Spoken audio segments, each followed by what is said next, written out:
အားလုံးပဲမင်္ဂလာပါဗျကျွန်တော်တို့ဒီနေ့ဆွေးနွေးမယ့် movie อ่ะပေါ့နော်ဒီအကြောင်းအရာလေးကတော့ကျွန်တော်တို့အနေနဲ့ Maxbook user အနေနဲ့ပေါ့နော်အဲ့တော့ Mac OS မှာကျွန်တော်တို့ penetrating testing နဲ့ပတ်သက်ပြီးတော့လေ့လာဖို့အတွက်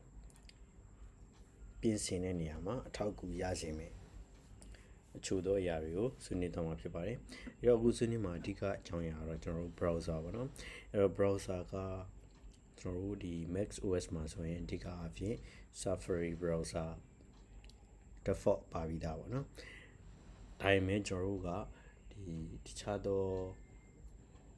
အကြောင်းအရာတွေသုံးတဲ့အခါမှာပိုပြီးအဆင်ပြေတဲ့ Chrome လို browser မျိုးကိုအများစုသုံးကြလိမ့်ရှိရပေါ့နော်။တချို့လည်းFirefox ပေါ့နော်။မိတို့နှစ်သက်ရာ browser တွေကိုသုံးလို့ရှိရဲအဲ့တော့ကျွန်တော်တို့ Firefox ဆိုကြပါစို့နော်ဟုတ်ပြီအဲ့တော့ Firefox မှာကျွန်တော်တို့ကြည့်မယ်ဆိုရင်ဒီနေရာလေးမှာနော် add-on ဆိုတာလေးရှိရပါတော့အဲ့တော့ extension တွေရှိမယ် add-on တွေရှိမယ်စသည်ဖြင့်ပေါ့နော်ဟုတ်ပြီအဲ့တော့ကျွန်တော်တို့ဒီမှာ add-on တွေကိုရှာလို့ရတယ်ဥပမာ HACKB Hackbar ဆိုပြီးတော့ကျွန်တော်တို့ Hackbar add-on ရှာလို့ရမယ်အဲ့တော့ဒီမှာဆိုရင် Hackbar ပေါ့ဒီကောင်ကိုကျွန်တော်တို့က add to Firefox နဲ့ Firefox add လိုက်မယ်ပေါ့နော်ဆိုကြပါစို့အဲ့တော့ကျွန်တော် Hackbar ကိုသုံးကျင်တဲ့အခါမှာ inspect element ထဲမှာ Hackbar ဆိုပြီးတော့သုံးလို့ရတယ်ဒါ license ဖြည့်ရတယ်ပေါ့နော်အဲ့တော့ license မဖြည့်ရင်သူက free ဒီလိုသုံးလို့ရတဲ့ version မှာအဆုံးမပါဘူးပေါ့နော်အဲ့တော့ဒီခက်ခဲတစ်ခုရှိရယ် Hackbar ကျွန်တော်တို့သုံးလို့ရတာပေါ့နော်နောက်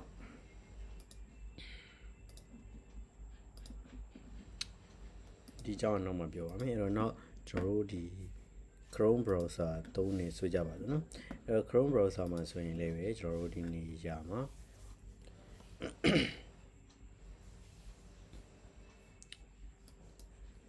အဓိကအဖြစ်ပေါ့နော် mode tools ထဲမှာဆိုရင် extension ဆိုတာရှိပါတယ်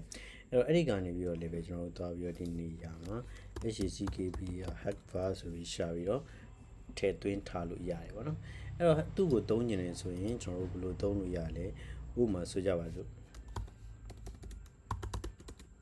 နော်အဲ့တော့သူ့ Hackbar ကိုသုံးကျင်တဲ့အခါကျွန်တော်တို့ဘယ်လိုသုံးရလဲဆိုရင်ခုနလိုပဲ inspect ကနေပြီးတော့သွားပြီးတော့သုံးလို့ရတယ်ပေါ့နော်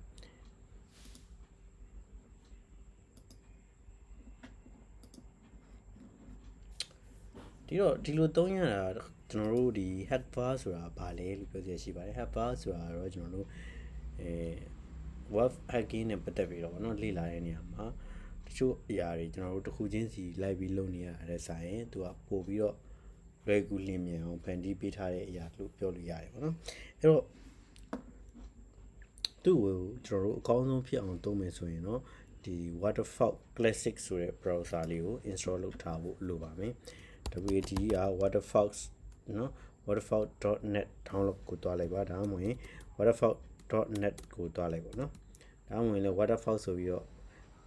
Google မှာရိုက်ရှာလိုက်ရင်ရပြီပေါ့နော်အဲ့တော့ဒီနေရာကနေတမ်းပြီး download မဆွဲဘူးကျွန်တော်တို့ download စာမျက်နှာကိုတီးတဲ့တွားလိုက်မယ်ပေါ့နော်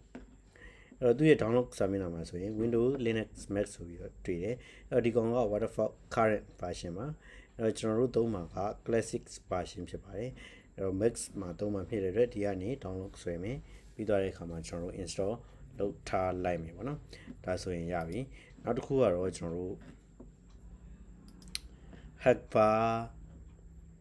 XPI ပေါ့နော်အဲ့တော့ဒီ extension file လေးပေါ့အဲ့ဒီကောင်ကိုကျွန်တော်တို့ဒီကနေ download ဆွဲနိုင်တယ်ဒီ link ကိုကျွန်တော် description ထဲမှာထည့်ထားပေးမယ်အဲ့တော့ description ကိုဖွင့်ပြီးတော့ link လေးနှိပ်လိုက်ရပြီပေါ့နော်ဟုတ်ပြီအဲ့တော့ဒီကနေကျွန်တော်တို့ download ဆွဲလိုက်မယ်ဆွဲတဲ့ကောင်ကျွန်တော်တို့ဘယ်လိုသုံးမလဲဆိုတော့ Waterfall ကို install လုပ်ပြီးသွားတဲ့အခါမှာ Waterfall ကိုဖွင့်လိုက်မယ်ပေါ့နော်အဲ့တော့ Waterfall ကိုဖွင့်ပြီးသွားတဲ့အခါမှာကျွန်တော်တို့ဒီကနေပြီးတော့ add-on ဆိုတဲ့နေရာလေးကိုတွားလိုက်မယ်ဒီ setting နေရာလေးကိုနှိပ်ပြီးတော့ကျွန်တော်တို့ဒီနေရာမှာ install add-on from file ဆိုတာလေးကိုတွားမယ်ကျွန်တော်တို့ download ဆွဲထားတဲ့ folder တွေကိုဝင်ပြီးတော့ Hackbar HPI ဆိုတဲ့ file ကိုရေးပြီးတော့ open ပေးလိုက်ဖို့လိုပဲ okay ဒီမှာ add ဆိုပြီးတော့ကျွန်တော်တို့ add ပေးမယ် restart now ဆိုပြီးနှိပ်ပေးမယ်ဒါက waterfall browser ကိုပိတ်ဖွင့်လုပ်ပြီးလိုက်တာပေါ့နော် အခုဆိုရင်တော့ကျွန်တော်တို့ဒီမှာ Hackbar ကိုသုံးလို့ရသွားပြီဓာတ်ရိုက်သုံးလို့ရသွားပြီ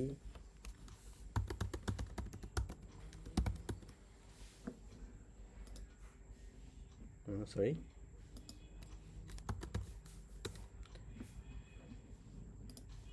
နော်အဲ့ဒီမှာကျွန်တော်တို့ဓာတ်ရိုက်သုံးလို့ရသွားပြီပေါ့နော်အဲ့တော့ Taman browsing လုံးမဲ့အတွက်ဆိုရင်တော့ဒီကောင်ကဒီ Hackbar က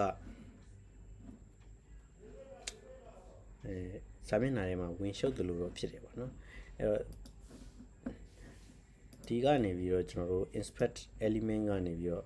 top folder ကလည်းဒီလိုပဲသုံးလို့ရတယ်ဒါပေမဲ့ဒီမှာတော့နည်းနည်းပိုရှင်းတယ်လို့မြင်ဖြစ်နေတယ်ပေါ့နော်အဲ့တော့အဓိကကတော့ဒီကောင်ကဟိုးရင်တော့ Hackbar ပုံစံကို Hackbar API ကိုပြန်ပြီးတော့ပြုပြင်ထားတာဖြစ်တဲ့အတွက် full function ပါမယ်ဟိုကောင်က license လုံးမှာသုံးလို့ရမယ်အဲ့လိုခွာတယ်နောက်ဒီမှာဆိုရင်ကျွန်တော်တို့ XUI နဲ့ပတ်သက်ပြီးတော့เนาะဒီ automating နေပေါ့နော်အသင့်လုပ်ပြီးသားဟာတွေရှိတယ်ယူသုံးလို့တရက်ယူသုံးလို့ရတဲ့ဟာတွေပေါ့နော်နောက်ပြီးတော့ union base ဆိုရင်ပါလေမှာဆိုရင်အများကြီးပဲပါတယ်ပေါ့နော်အဲ့တော့ error base စသည်ဖြင့်ပါတယ်ပေါ့နော်နောက်ပြီးတော့ကျွန်တော်တို့ tools တွေထပ်ပြီးတော့ပါသေးတယ်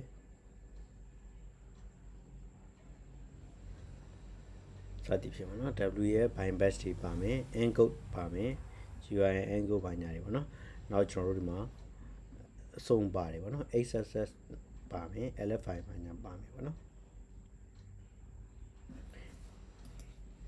အဲ့တော့ကျွန်တော်တို့ဒီလိုပုံစံနဲ့ Hackbar ကိုသုံးလို့ရတယ်အဆင်ပြေတယ်အဲ့တော့ဒီနီးလန်းကတော့ကျွန်တော်တို့ mesh မှာမဟုတ်ပါဘူးဒီအခြားသောเนาะ Windows ဖြစ်စေ Linux ဖြစ်စေ Waterfall Classic browser မှာကျွန်တော်တို့ဒီ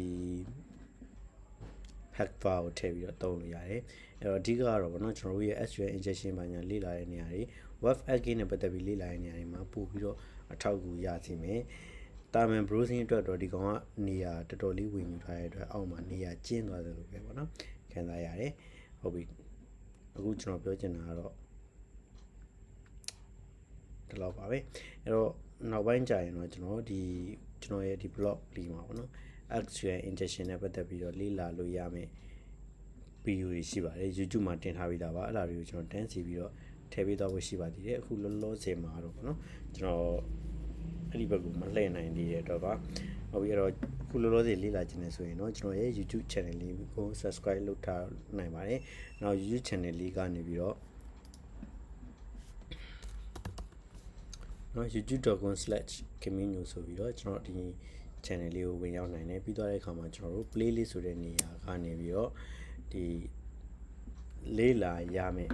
เนาะ playlist လိုက်ပါเนาะမိနစ်တရာ playlist လိုက်ကိုကျွန်တော်တို့ဒီမှာသွားပြီးတော့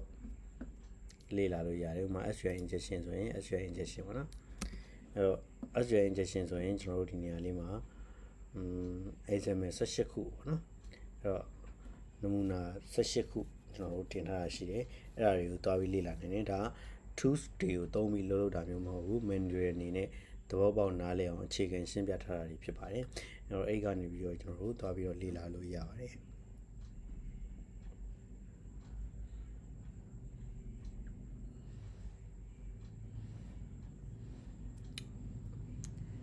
ီလောက်ဆိုရင်တော့ကျွန်တော်တို့ဒီ Hackbar နဲ့ပတ်သက်ပြီးတော့ဗောနော်ထည့်သွင်းပြီးတော့သုံးတဲ့နေရာမှာအခက်အခဲမရှိဘူးစင်ပြေလိမ့်မယ်လို့ပြောလင်းပါတယ်အဲ့တော့ဒီ movie ကတော့ဒီလောက်ပါပဲကျွန်တော်တို့နောက်ထပ် movie လေးတွေမှာလည်းလင်းတင်တယ်လို့ဗောနော်အဲ့တော့အရေးပါတဲ့အကြောင်းအရာလေးတွေလေ့လာရမယ့်အကြောင်းအရာလေးတွေကိုအလင်းတင်တယ်လို့ထပ်ပြီးတော့တင်ပေးသွားပါအောင်မယ်ကျွန်တော်ရဲ့ YouTube channel လေးကို subscribe မလုပ်ရသေးဘူးဆိုရင်လည်း subscribe လုပ်ထားနိုင်ပါတယ်အားလုံးပဲ thank you ပါ